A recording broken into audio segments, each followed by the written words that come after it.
La venganza de la heredera oculta.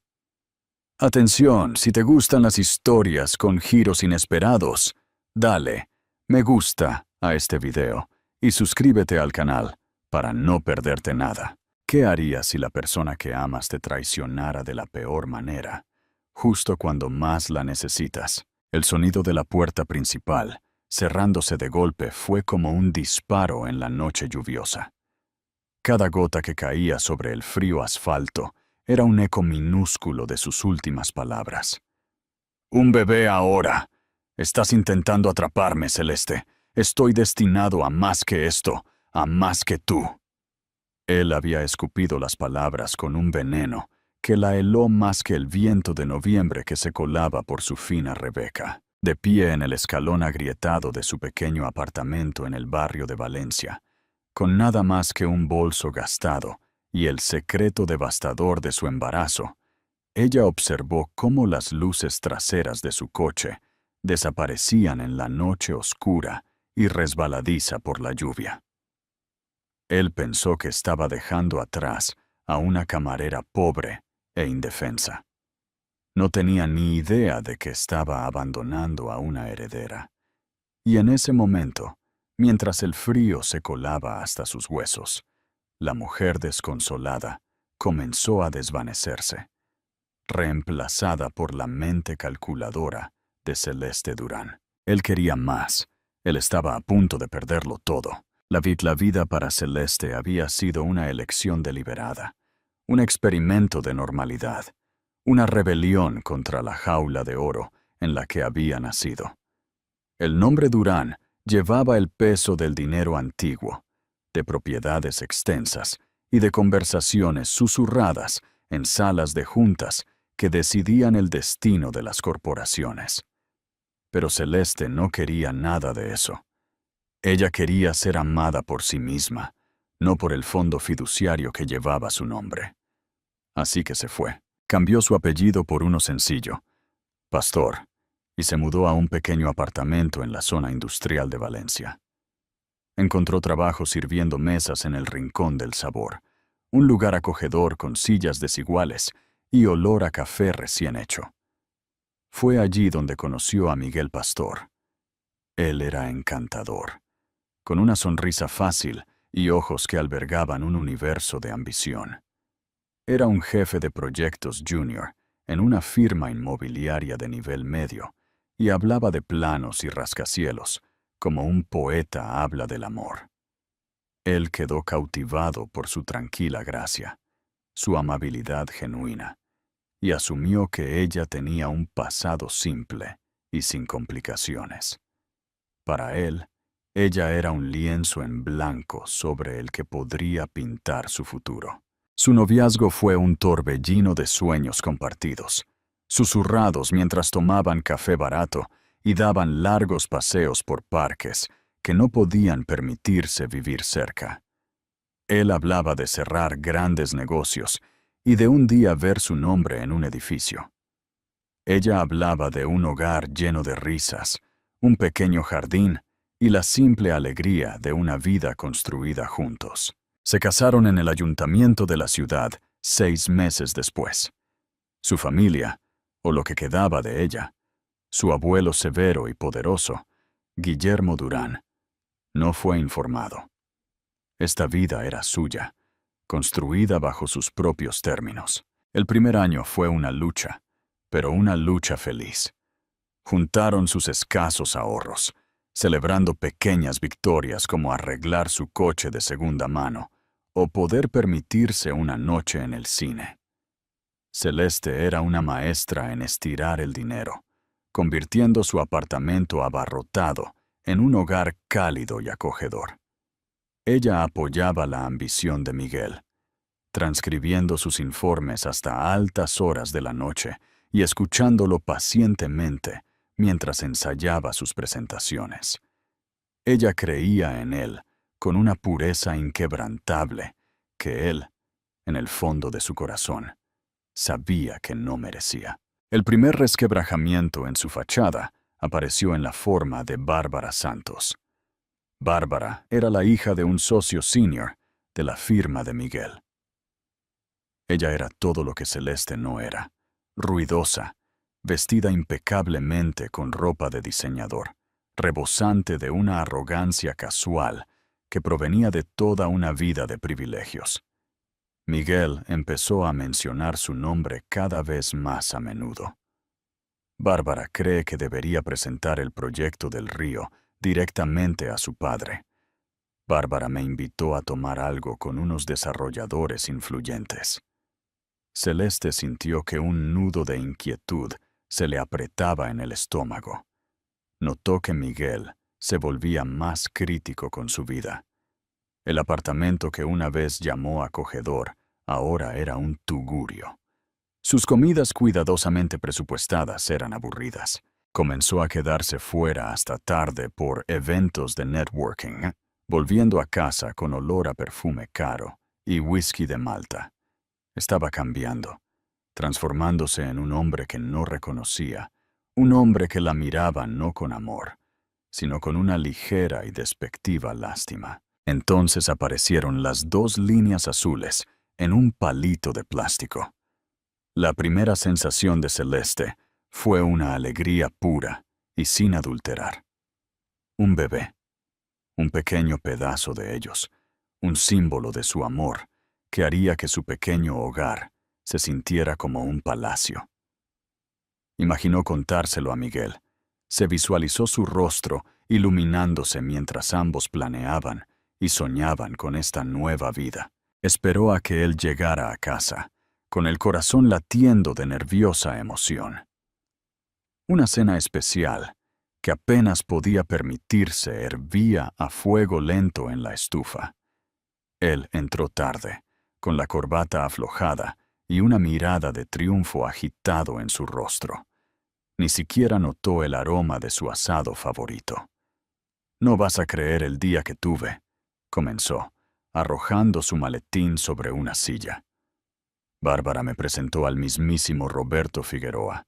Está buscando a un ejecutivo joven y con ganas para su nueva división internacional. Esto es, Celeste. Esta es la oportunidad que he estado esperando. Miguel, eso es maravilloso, dijo ella, sintiendo que su propia noticia se volvía de repente pequeña e inconveniente. Yo también tengo una noticia. Algo increíble. Él apenas la escuchó, ya sirviéndose un trago. Esto lo cambia todo. No más escatimar. No más vivir en este basurero. La gente de Figueroa vive en las alturas. Conducen coches alemanes. Sus esposas se sientan en juntas de caridad. Tienen conexiones. Las palabras no dichas no sirven mesas. Flotaron en el aire entre ellos, tensas y sofocantes. Tomando un respiro profundo, ella decidió seguir adelante. Miguel, estoy embarazada. Las palabras cayeron en la habitación, como una piedra en un estanque silencioso.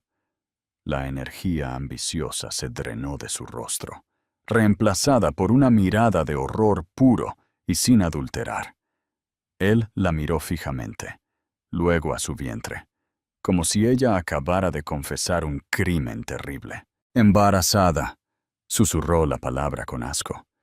«No puede ser». «Lo estoy», dijo ella, con la voz temblorosa. «Vamos a tener un bebé». «No, tú vas a tener un bebé», gruñó él, su rostro contorsionándose en una máscara de rabia. «Estoy a punto de dar el gran salto, de finalmente conseguir la vida que merezco, y tú me vienes con esto. Estás tratando de atraparme. ¿Un bebé ahora? Es un ancla celeste, un peso muerto. No podemos permitírnoslo». «Lo lograremos», suplicó ella, con lágrimas en los ojos. «Siempre lo hacemos. Será algo bueno, Miguel. Una bendición». «¿Una bendición?» Él se rió, un sonido áspero y feo que arañó su alma. «Es una maldición. Figueroa no va a apadrinar a un tipo con un bebé gritando y una esposa sin dinero. Bárbara, su vida es lo que quiero. Fiestas, viajes, influencia, no pañales sucios y pagos de fórmula». La mención del nombre de Bárbara Fue el golpe final devastador. Lo expuso todo. Él no solo estaba rechazando a su hijo, estaba rechazando a ella y a toda su vida juntos, a favor de un premio superficial y reluciente. Así que eso es, balbuceó, la realidad cayendo sobre ella. ¿Simplemente vas a desecharnos? Ya no hay nosotros, dijo él, con la voz tan fría como el hielo. Me voy a quedar en casa de un amigo. Necesito pensar. Pero ella sabía que no iba a casa de un amigo. Iba a casa de Bárbara. Los siguientes días fueron un borrón de llamadas y mensajes sin respuesta. Finalmente, una semana después, él regresó. No para reconciliarse, sino para empacar. Se movía con una frialdad y una eficiencia desapegada, arrojando su ropa en una maleta. No la miró. «Miguel, por favor», suplicó ella una última vez, con la mano en su vientre aún plano. «No nos hagas esto. ¡A nuestro hijo!». Él finalmente se volteó para mirarla, y sus ojos eran los de un extraño. No había amor, ni arrepentimiento, solo irritación. «Hablé con el abogado del padre de Bárbara», dijo, con voz inexpresiva. «Está preparando los papeles de divorcio. Dijo que es una ruptura limpia. No tenemos bienes, así que no hay nada que dividir». Metió la mano en su cartera y sacó unos billetes arrugados, 200 euros, y los arrojó sobre la mesa. «Esto debería cubrirte por un tiempo. Es todo lo que tengo».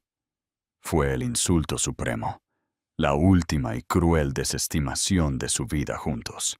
Y luego vinieron las palabras que encenderían el fuego de su venganza. «Mira, Celeste, eres una chica dulce, pero no estás hecha para el mundo al que me dirijo. Esto es lo mejor. Encontrarás a otro tipo simple y podrás tener tu vida simple. Yo estoy destinado a más que esto, a más que tú». Recogió su maleta y caminó hacia la puerta. Había comenzado a llover, una llovizna miserable y gris que coincidía con el color de su mundo. «Adiós, Celeste». La puerta se cerró de golpe. El sonido hizo eco a través del pequeño apartamento, el punto final de sus sueños destrozados. Ella permaneció inmóvil durante mucho tiempo, los 200 euros sobre la mesa burlándose de ella. La lluvia afuera se convirtió en un aguacero. Se acercó a la ventana y vio cómo su coche, un modelo más nuevo que no reconoció, se alejaba de la acera y desaparecía. Las lágrimas finalmente llegaron, calientes y furiosas. Pero bajo el dolor, un sentimiento diferente estaba echando raíces. Una resolución fría y dura. Él pensaba que ella era pobre, débil y simple. Él pensó que podía desecharla a ella y a su hijo nonato como basura en su ascenso a la cima. No tenía ni idea de quién era ella realmente. No tenía ninguna concepción del poder que ella podía ejercer. Acababa de cometer el mayor error de su vida. En el silencio desolado de su apartamento vacío, Celeste Pastor murió. Y Celeste Durán, heredera de una fortuna multimillonaria, comenzó a planear su regreso. Comenta si crees que Miguel merece lo que le va a pasar. Durante 3 días, Celeste permaneció en el apartamento, un fantasma que perseguía las ruinas de su vida. El silencio era ensordecedor, solo interrumpido por el goteo de un grifo que perdía y el sonido lúgubre de la lluvia contra el cristal de la ventana. No comió. Apenas durmió. El dolor era un peso físico que le oprimía el pecho, dificultando la respiración. Cada objeto en el pequeño espacio era un doloroso recordatorio. La taza de café que él usaba cada mañana, el sillón gastado donde se sentaba a leer, la fotografía en la mesilla de noche de su día de boda, sus rostros iluminados, con una esperanza que ahora parecía una broma cruel. El 4.º día, las náuseas matutinas la golpearon con una venganza. arrodillada sobre el frío linóleo del suelo del baño, completamente sola y miserable, Celeste supo que no podía quedarse. Este lugar, una vez un santuario de amor, era ahora una tumba de recuerdos. Más importante aún, ya no era solo responsable de sí misma. Una pequeña vida nueva dependía de ella, y esa vida merecía más que una madre vaciada por la desesperación. Sus dedos temblorosos marcaron un número al que no había llamado en casi 3 años. Era una línea privada, una que sorteaba a secretarias y asistentes, yendo directamente al estudio con paneles de roble del formidable hombre que dirigía el Imperio Durán. Sonó una vez, 2 veces. Guillermo Durán. La voz era exactamente como la recordaba, profunda, resonante y cortante, con una autoridad que dominaba salas de juntas enteras. No hubo un hola, solo una declaración de hechos. Abuelo, susurró ella, con la voz quebrada. Soy Celeste.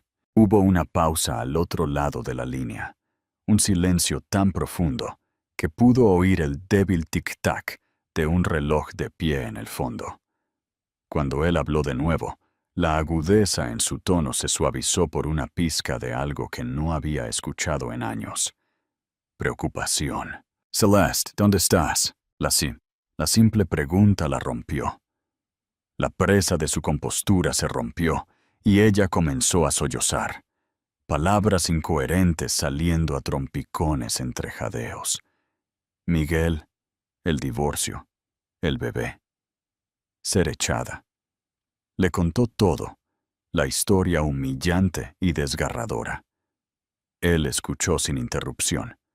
No dijo, te lo dije, aunque tenía todo el derecho.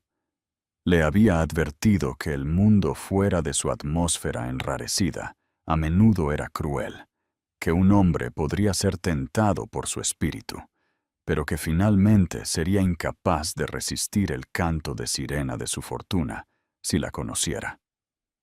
Sin embargo, él le había permitido llevar a cabo su experimento de normalidad. Y ahora había fracasado estrepitosamente.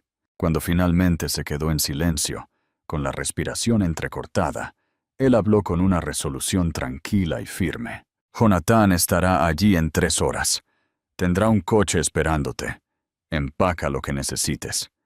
Vuelves a casa. Jonathan Ruiz era el principal asesor legal de la familia Durán y el confidente más leal de Guillermo. Era un hombre de unos 50 y tantos años, con ojos amables, una mente aguda como una cuchilla y una lealtad inquebrantable a la familia a la que había servido durante 3 décadas. Cuando llegó a su apartamento, su expresión era una máscara de calma profesional, pero sus ojos mostraban una profunda simpatía al ver el entorno destartalado y el rostro pálido y empapado en lágrimas de Celeste. No se entrometió ni hizo preguntas. Simplemente se encargó de todo. Arregló para que una compañía de mudanzas empacara y almacenara sus pertenencias. Se ocupó del propietario, resolviendo el contrato de alquiler. Con suavidad, guió a una Celeste aturdida a la parte trasera de un sedán negro y discreto con cristales tintados. Mientras el coche se alejaba de la acera, ella le echó un último vistazo al edificio, a la ventana de la vida que había intentado construir, y sintió una profunda sensación de pérdida, pero también, por primera vez en días, un destello de seguridad. El viaje a la finca Durán fue como viajar entre mundos diferentes. Dejaron atrás el paisaje industrial y gris de la ciudad, conduciendo por colinas onduladas y campos prístinos hasta que llegaron a un conjunto de imponentes verjas de hierro forjado. Las verjas se abrieron en silencio y el coche avanzó por un largo y sinuoso camino de entrada bordeado de robles antiguos. La mansión se alzó ante ellos, una sinfonía de piedra y cristal que parecía atemporal y moderna a la vez. Era la casa en la que ella creció, un lugar por el que una vez se sintió asfixiada, pero que ahora representaba una fortaleza infranqueable. Su abuelo la estaba esperando en el gran vestíbulo de entrada. Guillermo Durán era alto y de pelo plateado, todavía imponente a sus 70 y tantos años. Llevaba un traje perfectamente a medida, con la postura recta como un palo. La miró, su mirada recorriendo su ropa simple y el agotamiento grabado en su rostro. Por un momento, temió su desaprobación, su reprimenda. En cambio, simplemente abrió los brazos. Celeste se derrumbó en ellos, y por primera vez desde que era una niña pequeña, dejó que su abuelo la abrazara. Su fuerza era un ancla sólida y tranquilizadora en la tormenta de su vida. «Bienvenida a casa, mi querida», murmuró él en su cabello. «Estás a salvo ahora. Nos encargaremos de todo». Las semanas siguientes fueron un período de curación tranquila y lento renacimiento. A Celeste se le dio una suite de habitaciones con vistas a los extensos jardines. Se trajo a los mejores médicos para supervisar su embarazo. Un nutricionista planificó sus comidas. El personal de la casa, tranquilo y eficiente, atendió todas sus necesidades, creando un capullo de confort que permitió que su cuerpo y su alma comenzaran a sanar. Pero fue más que una simple recuperación física. Guillermo y Jonatán comenzaron el proceso de despertar la parte de ella que había suprimido durante mucho tiempo: la mente de los Durán. No la mimaron, ni la trataron como una víctima frágil. La trataron como la heredera que era. Se celebraron reuniones en la vasta biblioteca, rodeados del aroma a cuero viejo y cera para madera. Jonatán Ruiz, con meticuloso cuidado, la guió a través de los aspectos legales del divorcio. «Miguel Pastor no tiene ni idea de quién eres», explicó Jonatán, con su tono tranquilo y preciso. «Él solicitó un divorcio estándar sin culpa contra Celeste Pastor, una camarera sin bienes declarados. No lo impugnaremos. Dejaremos que proceda en silencio y rápidamente, porque por ahora, Celeste Pastor necesita desaparecer». Y entonces Celeste preguntó, con la voz más fuerte que había tenido en semanas. ¿Y luego? Su abuelo se interpuso, con los ojos brillando con un fuego frío. «Comenzamos la educación de Celeste Durán. Huiste de este mundo una vez, niña. Ahora aprenderás a comandarlo». Sus días adoptaron una nueva estructura. Las mañanas las pasaba con tutores, no en literatura o arte, sino en finanzas, derecho corporativo y análisis de mercado. Aprendió sobre carteras de acciones, adquisiciones hostiles y compras apalancadas. Descubrió una aptitud natural para los números y la estrategia, una parte de su cerebro que había permanecido inactiva durante su vida simple. Las tardes las pasaba con su abuelo. Él la guiaba a través de la intrincada red de Industrias Durán, un conglomerado global con intereses en tecnología, bienes raíces y energía sostenible. Le enseñó sobre el poder, no solo el tipo manifiesto que venía con la riqueza, sino el tipo sutil y más potente que provenía de la información, la paciencia y el momento oportuno. «La venganza no es una tormenta, Celeste», le dijo una tarde, mientras estaban de pie frente a una gran ventana con vistas a la finca. «Una tormenta es ruidosa, caótica y pasa rápidamente. La verdadera venganza es como el cambio de una estación. Es inevitable, paciente y lo abarca todo. Cambia todo el paisaje, y tu adversario no se da cuenta de que es invierno hasta que está congelado por completo». 7 meses después, Celeste dio a luz a un niño sano. Lo llamó Leo. Sosteniendo a su hijo en sus brazos por primera vez, sintió un amor tan feroz y protector que le cortó la respiración. Mirando su carita perfecta y diminuta, hizo un voto silencioso. Le construiría un mundo en el que nunca le faltaría nada, un mundo a salvo de hombres como Miguel Pastor. Pero también se aseguraría de que el hombre que tan cruelmente los había desechado algún día entendiera la magnitud de lo que había tirado a la basura. Leo no era su ancla. Él era su propósito. Los siguientes 3 años fueron un borrón de intensa transformación.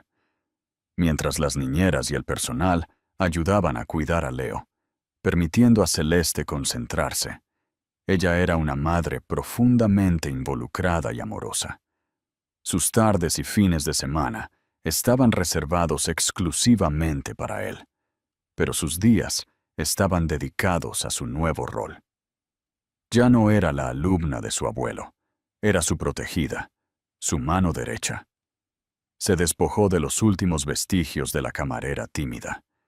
Su ropa sencilla fue reemplazada por un guardarropa de trajes de poder a medida y vestidos elegantes. Aprendió a dominar una habitación con una confianza tranquila que era más intimidante que cualquier grito. No solo estaba interpretando un papel, había habitado plenamente la identidad para la que había nacido. Ella ya era Celeste Durán, vicepresidenta de Adquisiciones Estratégicas de Industrias Durán, y finalmente estaba lista para regresar a Valencia, no como una víctima, sino como una depredadora. Mientras Celeste renacía en el crisol del poder corporativo, la vida de Miguel Pastor era exactamente lo que había soñado que sería, o eso parecía en la superficie. Se casó con Bárbara Santos 6 meses después de que su divorcio de Celeste se finalizara. Fue un evento fastuoso que apareció en las páginas de Sociedad, un testimonio no al amor, sino a una exitosa fusión de ambición y activos. Compraron una casa minimalista y espaciosa en el exclusivo barrio de Las Alturas, un monstruo de cristal y acero con más ventanas que calidez. Su vida era una actuación cuidadosamente curada para una audiencia de sus pares. Conducían coches deportivos plateados a juego, asistían a todas las galas benéficas correctas y veraneaban en lugares diseñados para ser etiquetados geográficamente en las redes sociales. Miguel había conseguido su ascenso. Con el padre de Bárbara, un socio senior en la firma, como su suegro, su ascenso fue rápido. Ahora era director de desarrollo, gestionando proyectos importantes. Tenía el título, el salario y el respeto que anhelaba. Sin embargo, una extraña sensación de vacío lo carcomía. Su relación con Bárbara era transaccional.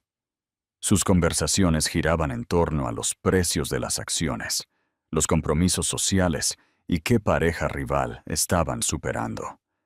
No había nada de la calidez genuina, de la risa fácil que una vez había compartido con Celeste. A veces, a altas horas de la noche, una imagen fugaz de su sonrisa amable parpadeaba en su mente, pero la desterraba rápidamente, descartándola como una reliquia de un pasado del que había escapado sabiamente. Nunca se preguntó qué había sido de ella o del bebé. En su mente, ella simplemente se había desvanecido de nuevo en la oscuridad de la que la había sacado. El regreso de Celeste a Valencia no fue anunciado con una fanfarria, sino con el tranquilo y sísmico temblor de un nuevo actor corporativo entrando en el mercado. Una nueva firma de inversión, CD Inversiones, se constituyó.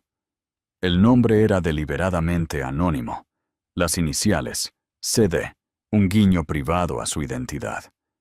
El propósito declarado de la firma era invertir en la renovación urbana innovadora y en bienes raíces comerciales de alta tecnología, el territorio profesional exacto de Miguel Pastor. Jonathan Ruiz actuó como la cara pública de Sede Inversiones, su director ejecutivo experimentado e impecablemente discreto.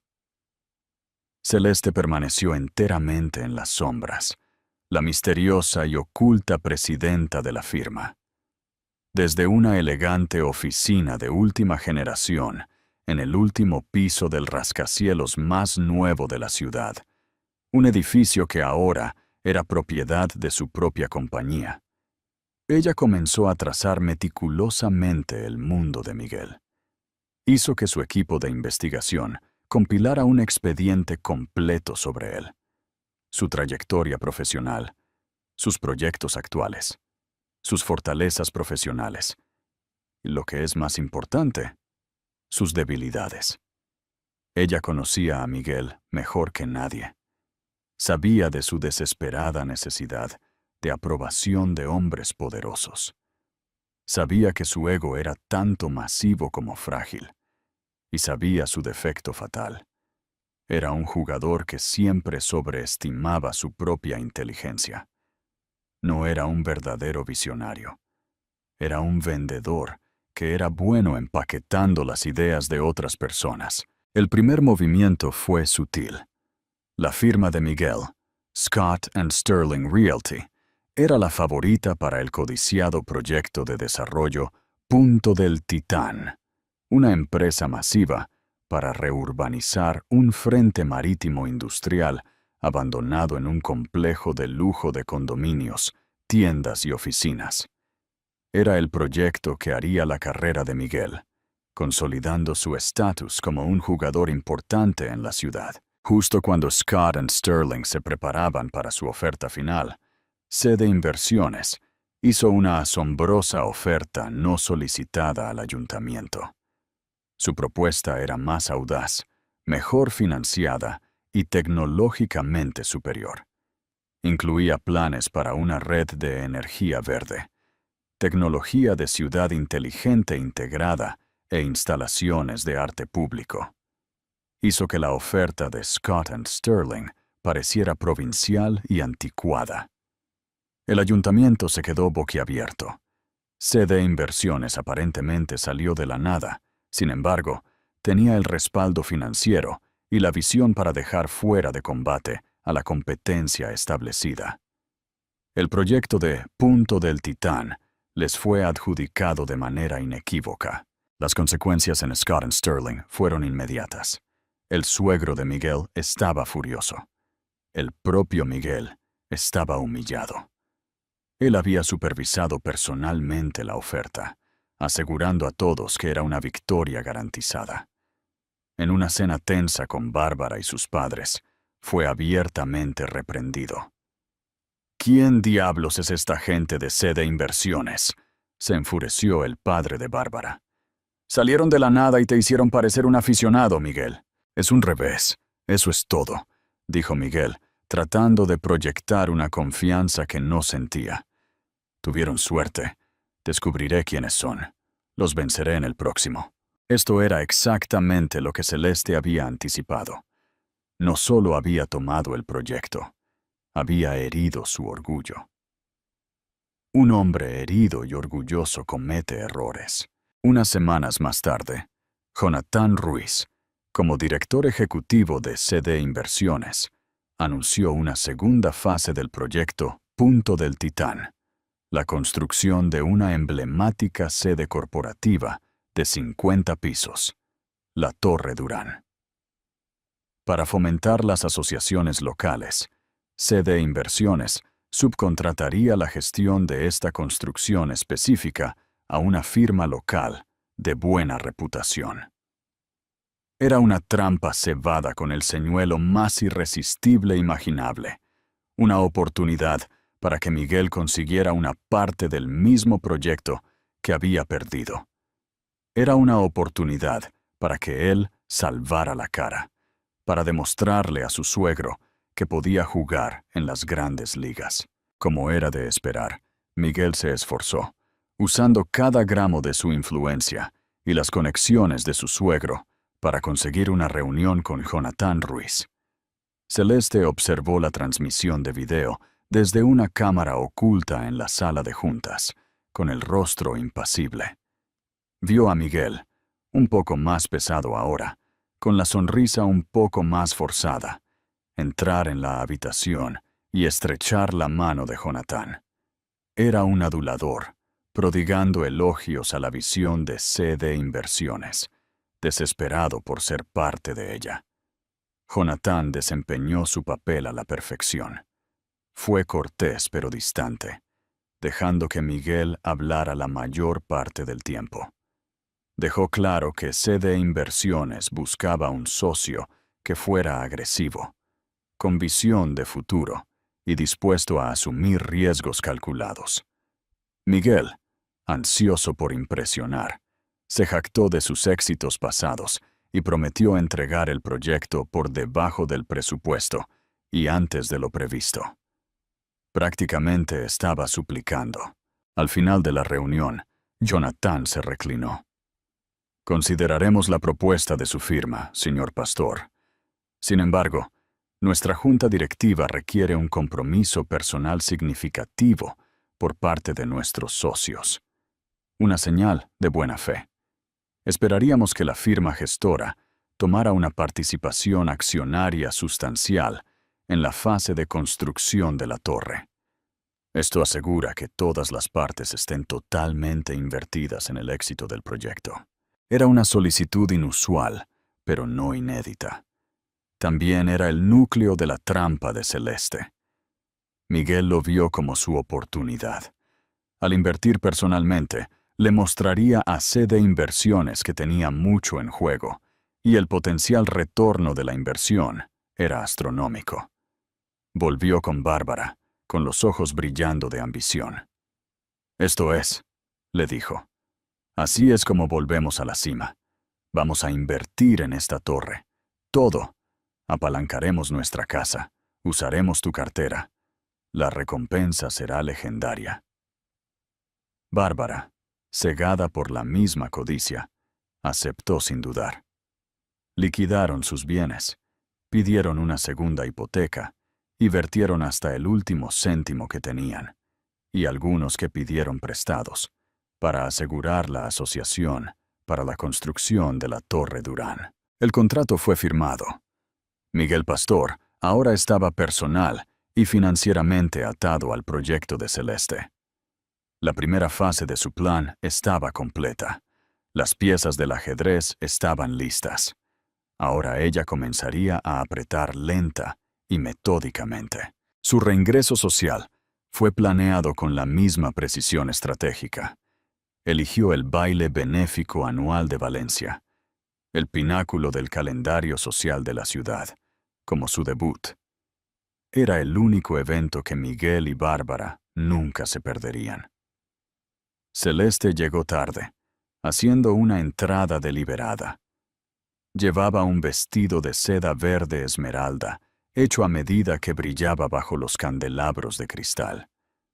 Su cabello estaba recogido en un elegante moño, y alrededor de su cuello había un collar de diamantes simple, pero impresionante.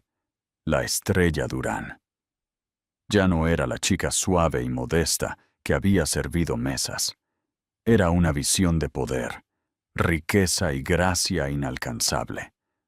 Un murmullo recorrió el salón de baile.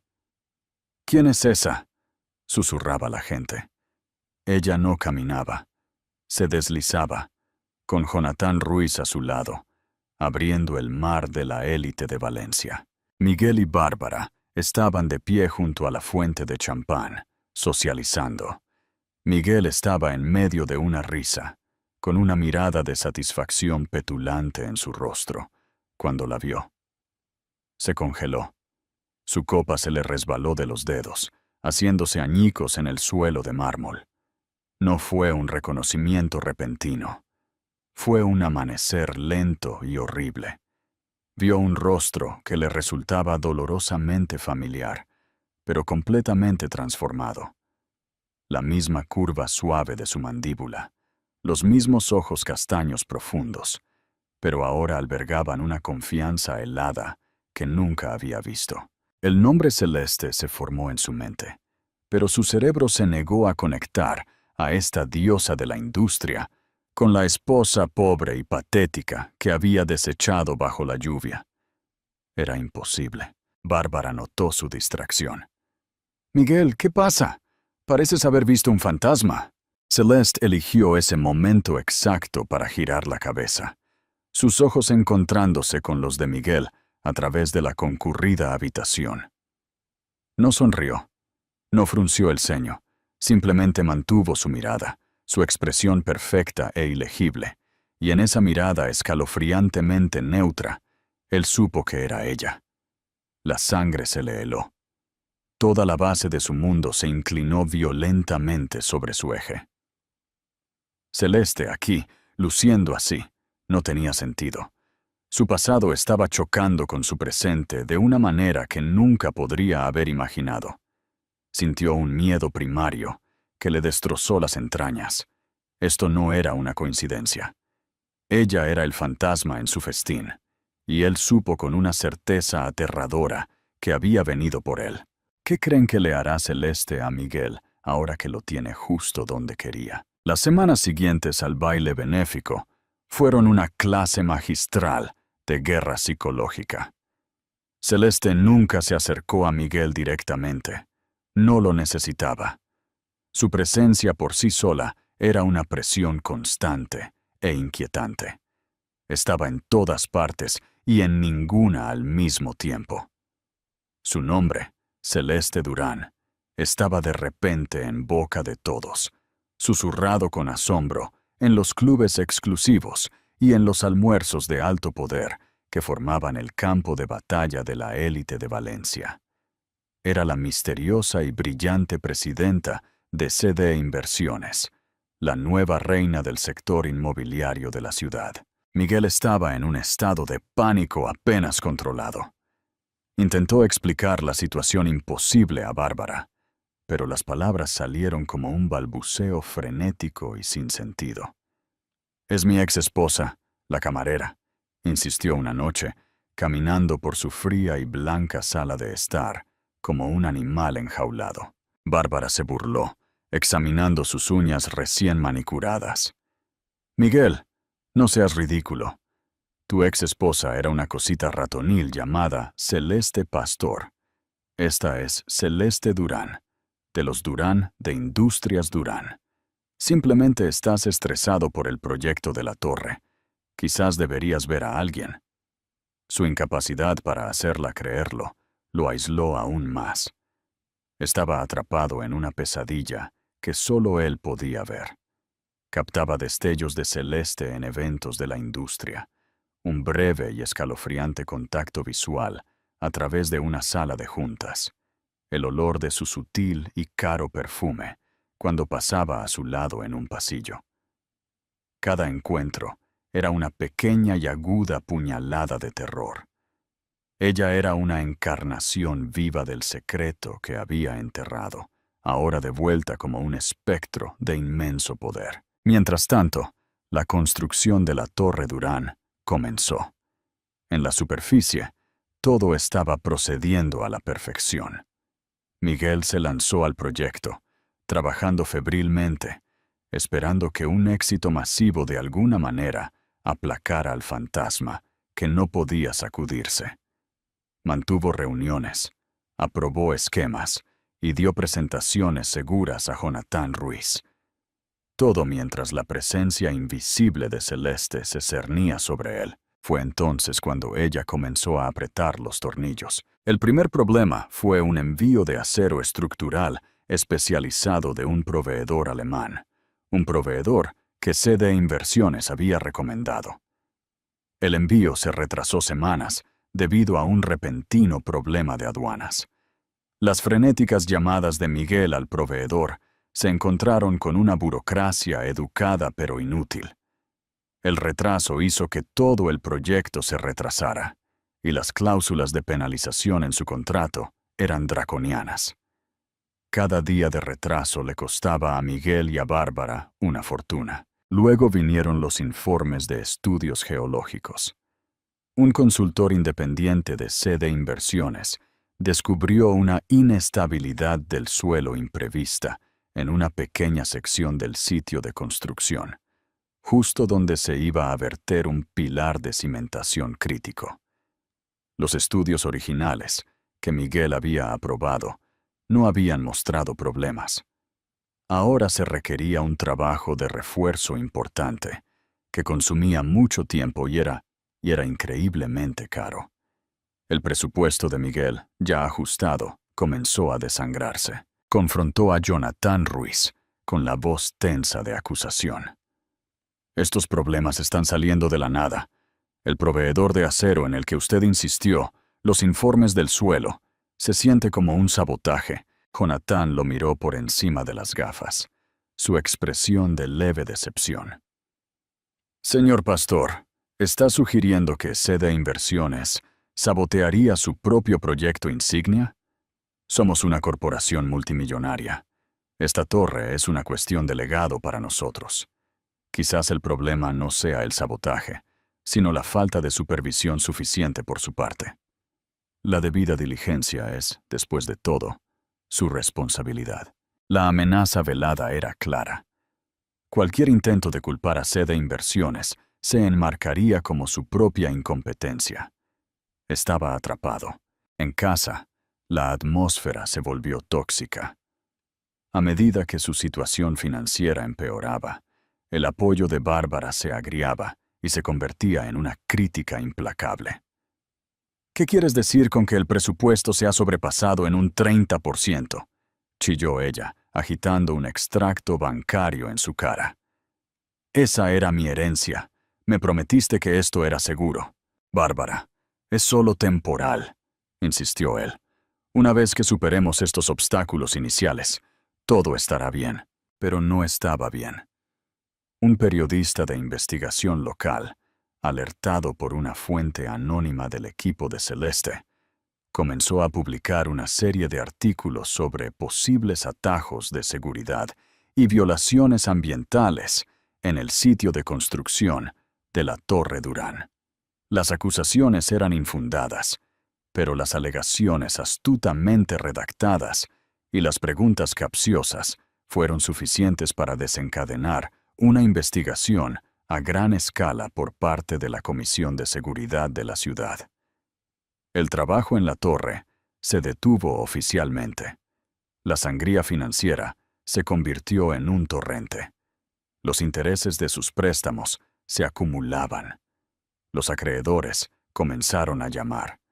Los amigos que habían cultivado en su círculo social comenzaron a distanciarse, no queriendo ser asociados con un proyecto fallido y un hombre cuya reputación se estaba desintegrando rápidamente. Miguel era un hombre al límite. Estaba perdiendo su dinero, su carrera y su esposa, cuyo desprecio por él ahora era palpable. Comenzó a beber mucho. Sus días eran un borrón de llamadas telefónicas en pánico, y sus noches una neblina de desesperación alimentada por el alcohol. Celeste observó su caída desde su serena oficina en el último piso, viéndola desarrollarse en hojas de cálculo, informes y llamadas telefónicas grabadas en secreto. No había alegría en ello para ella, solo una satisfacción fría y sombría. Esto no se trataba de placer. Se trataba de justicia. Se trataba de deconstruir, pieza por pieza dolorosa, al hombre arrogante que creía que estaba destinado a más. La puntúa. La humillación pública final fue meticulosamente planeada. La Gaceta Financiera de Valencia estaba preparando su edición anual de Titanes de la Industria, celebrando a los líderes empresariales más influyentes de la ciudad. Miguel, antes de su caída, había sido programado para un reportaje. Celeste, a través de una jugada estratégica de relaciones públicas, se las arregló para hacer la historia de portada. La revista llegó a los kioscos un lunes por la mañana. Allí estaba ella, en la portada de cada ejemplar de la ciudad. Celeste Durán, con una expresión serena y segura, bajo el titular La arquitecta del mañana. Cómo Celeste Durán está remodelando el horizonte de Valencia. Dentro había una brillante sección de 10 páginas que detallaba su visión, su perspicacia empresarial y el increíble éxito de CD Inversiones. Y enterrado en lo más profundo del artículo, había un solo párrafo devastador. El proyecto insignia de Durán, la magnífica Torre Durán, no ha estado exento de desafíos. El proyecto, inicialmente subcontratado al desarrollador local Miguel Pastor de Scott and Sterling Realty, ha estado plagado de retrasos significativos y enormes sobrecostos presupuestarios. Fuentes cercanas al proyecto citan una falla catastrófica de gestión por parte de Pastor. Desde entonces, CD Inversiones ha tomado medidas para romper lazos con Pastor y su firma, con un portavoz que confirma que tomarán el control directo para devolver el proyecto a su camino original de excelencia. Fue una ejecución profesional entregada en letra corporativa fría. Miguel lo leyó en su oficina, la revista temblando en sus manos. Esa misma mañana, llegó un correo electrónico de Jonathan Ruiz, terminando formalmente su contrato e iniciando acciones legales para recuperar las pérdidas financieras incurridas debido a su negligencia grave. Adjunto había una factura por daños que ascendía a decenas de millones de euros, una suma que no solo los llevaría a la bancarrota, a él y a Bárbara, sino que los dejaría endeudados por el resto de sus vidas. Una hora más tarde, su suegro lo convocó. El hombre mayor no se enfureció. Fue peor. Fue fríamente despectivo, mirando a Miguel como si fuera un insecto. Eres una vergüenza, Miguel. No solo te has arruinado, has empañado el nombre de mi firma. Estás despedido. Recoge tus cosas. Seguridad te escoltará. Mientras Miguel salía aturdido de la oficina, llevando una caja de cartón con sus efectos personales, vio a sus colegas susurrando, evitando su mirada. Todos habían visto la revista. Ya no era una estrella en ascenso. Era un paria. Cuando llegó a casa, Bárbara lo estaba esperando, con sus maletas ya empacadas. Su rostro era una máscara de fría furia. «Mi padre me llamó», dijo, con la voz desprovista de emoción. «Me contó todo. No solo perdiste nuestro dinero, lo perdiste todo mientras perseguías el fantasma de tu patética ex-esposa. Ella te tomó por tonto, y fuiste demasiado estúpido y arrogante para verlo. Nuestro matrimonio ha terminado. Mis abogados se pondrán en contacto». Ella pasó por su lado sin mirar atrás, dejándolo solo en la vasta y vacía casa que el banco pronto embargaría. El silencio era absoluto. Estaba completamente destruido. Había perdido su trabajo, su reputación, su esposa y cada céntimo que tenía. El mundo deslumbrante por el que había traicionado a Celeste se había desmoronado en polvo a su alrededor, y supo con una certeza que le heló el alma que ella había sido la arquitecta de todo. La había llamado un ancla, un peso muerto, pero ella había sido el suelo bajo sus pies, y ahora que se había ido, él estaba en una caída libre sin final a la vista. Una semana después, Miguel vivía en un motel barato que se pagaba por semana en las afueras de la ciudad. La habitación olía a cigarrillos rancios y desinfectante. Sus trajes a medida se habían ido, vendidos por una fracción de su valor a una tienda de segunda mano. Su coche deportivo plateado había sido embargado. Se pasaba los días en una neblina de whisky barato, mirando al techo, la misma pregunta resonando en la cámara hueca de su mente. ¿Por qué? Entendía que Celeste estaba detrás de su ruina, pero no podía captar la escala de la misma, la pura y despiadada eficiencia de su venganza. La camarera que había desechado con 200 euros había regresado como una titán corporativa y desmantelado toda su existencia sin haberle dicho una sola palabra. La pura imposibilidad de ello carcomía su cordura. Entonces su teléfono vibró. Un mensaje de texto de un número desconocido. Señor Pastor, la señora Durán le concederá una reunión. Restaurante El Jardín. Mañana, 8 p.m. Sea puntual.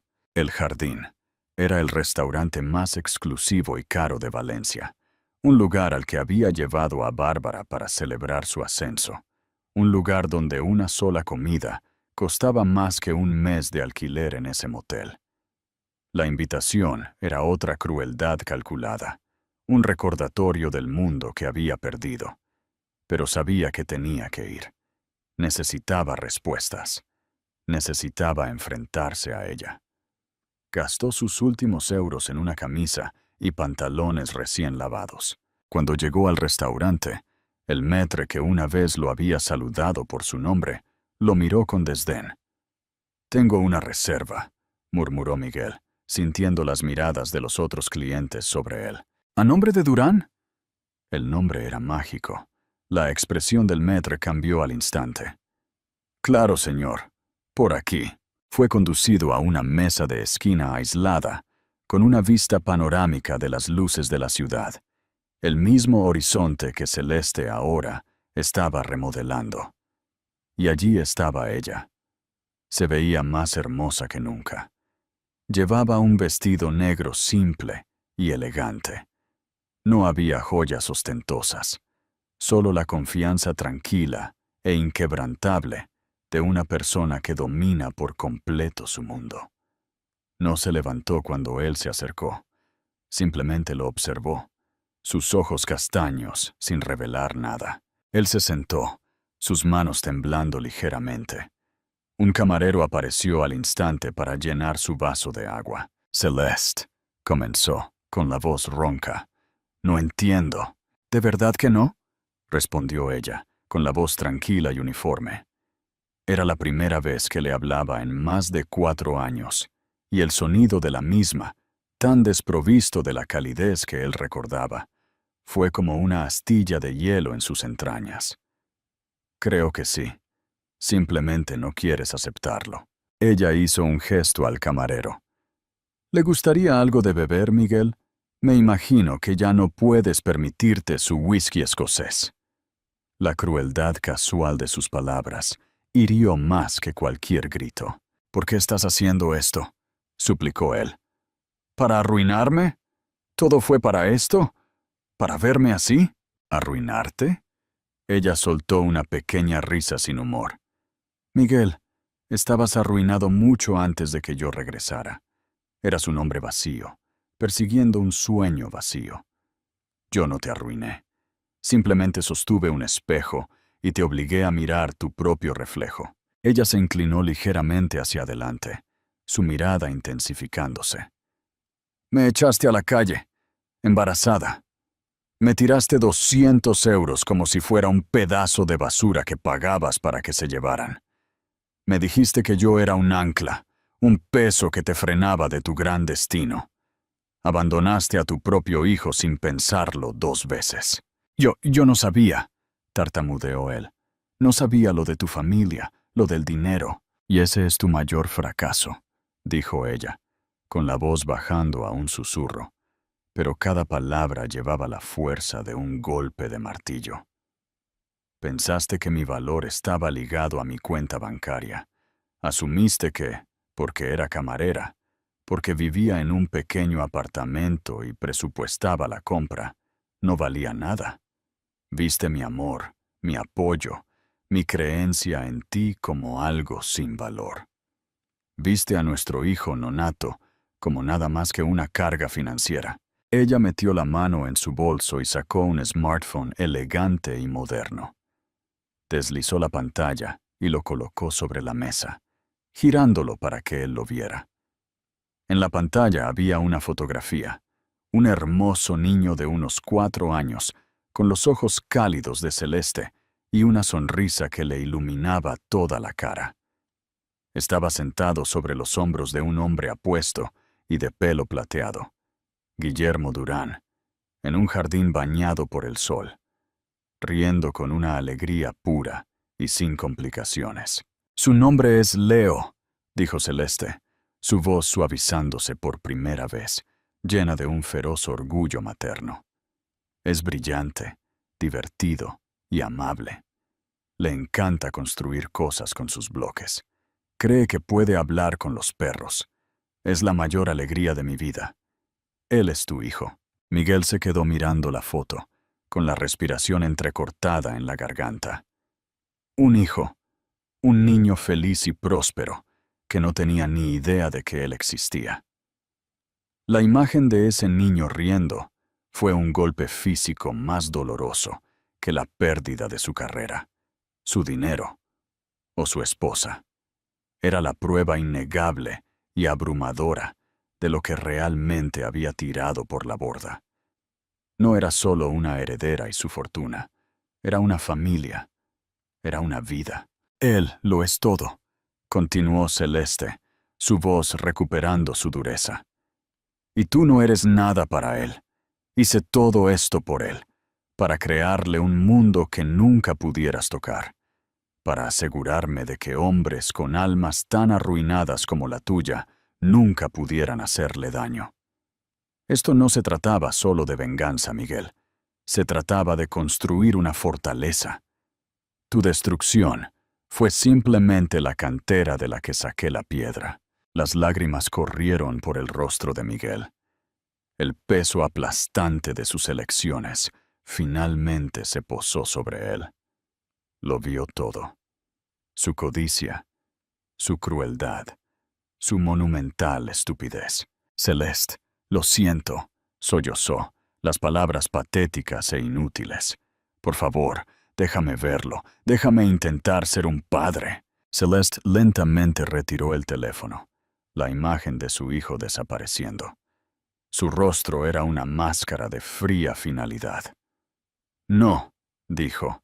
La palabra era absoluta. «Perdiste ese derecho la noche que le cerraste la puerta en la cara a tu esposa embarazada. Leo tiene una familia que lo adora. Tiene amor, tiene estabilidad. Tiene un abuelo que le está enseñando sobre el honor y la integridad. No necesita un padre, especialmente no uno como tú». Se puso de pie, sus movimientos fluidos y gráciles. Colocó unos cuantos billetes de 100 euros sobre la mesa. «Para tu comida», dijo, haciendo eco de su propio gesto cruel de hacía años. «Y un poco extra. Debería cubrirte por un tiempo. Es todo lo que tengo para ti». Se dio la vuelta y se alejó, sin mirar atrás. Miguel se quedó allí, completamente destrozado en medio del tintineo de los vasos y el murmullo tranquilo de un mundo al que ya no pertenecía. Era un fantasma, perseguido no por lo que había perdido, sino por el conocimiento irrefutable de que lo había tirado todo voluntariamente, con arrogancia. Al final, la venganza de Celeste no fue un infierno ardiente, sino una edad de hielo tranquila y progresiva que congeló a Miguel Pastor del mundo que tan desesperadamente anhelaba. Se convirtió en una advertencia, susurrada entre la élite de la ciudad. Lo último que se supo de él fue que trabajaba en un trabajo mal pagado, en un estado diferente. Un hombre demacrado y anónimo, aplastado por el peso de su pasado. Bárbara, después de divorciarse de él, finalmente se casó con un hombre más rico y mayor, continuando su vida de relaciones transaccionales. Celeste, sin embargo, no se detuvo en el pasado. El imperio que había construido no se fundó en la venganza, sino en una visión de futuro. La Torre Durán, completada bajo su supervisión directa, se convirtió en un hito galardonado, un símbolo de innovación y un testimonio de su fuerza. Continuó dirigiendo CD Inversiones, con una mezcla del pragmatismo despiadado de su abuelo y su propia compasión innata, convirtiéndose en una de las figuras más respetadas y poderosas de la industria. Pero su mayor éxito no fue en la sala de juntas. Fue en los extensos jardines de la finca Durán, persiguiendo a un niño risueño llamado Leo. Había encontrado su verdadero propósito no en derribar a un hombre, sino en construir una vida de amor, estabilidad y oportunidades ilimitadas para su hijo. Una vez había buscado una vida simple para ser amada por quien era, y en cierto modo, la había encontrado. Su vida ahora no se definía por los miles de millones de los Durán, sino por los cuentos para dormir, las rodillas raspadas y el amor incondicional de su hijo. Ya no era una heredera fugitiva o una esposa despreciada. Era simplemente una madre, y en eso encontró una riqueza mucho mayor que cualquier fortuna. Ella era la arquitecta de su propia vida, y era una obra maestra. La historia de Celeste Durán es un recordatorio poderoso de que el verdadero valor de una persona nunca se define por sus circunstancias. Es un testimonio de la increíble fuerza que puede nacer de la traición y de la victoria definitiva de vivir una vida exitosa y feliz. Si su viaje del desamor al triunfo resonó contigo, si crees en el poder de la resiliencia y en luchar por la vida que mereces, muestra tu apoyo. Dale a me gusta para que sepamos que esta historia te conmovió. Compártela con alguien que pueda necesitar escuchar un mensaje de fuerza. Y lo más importante, suscríbete a nuestro canal. Al suscribirte, te unirás a una comunidad que ama historias convincentes como esta, y no te perderás nuestro próximo video. Gracias por escuchar, y recuerda construir tu propia fortaleza.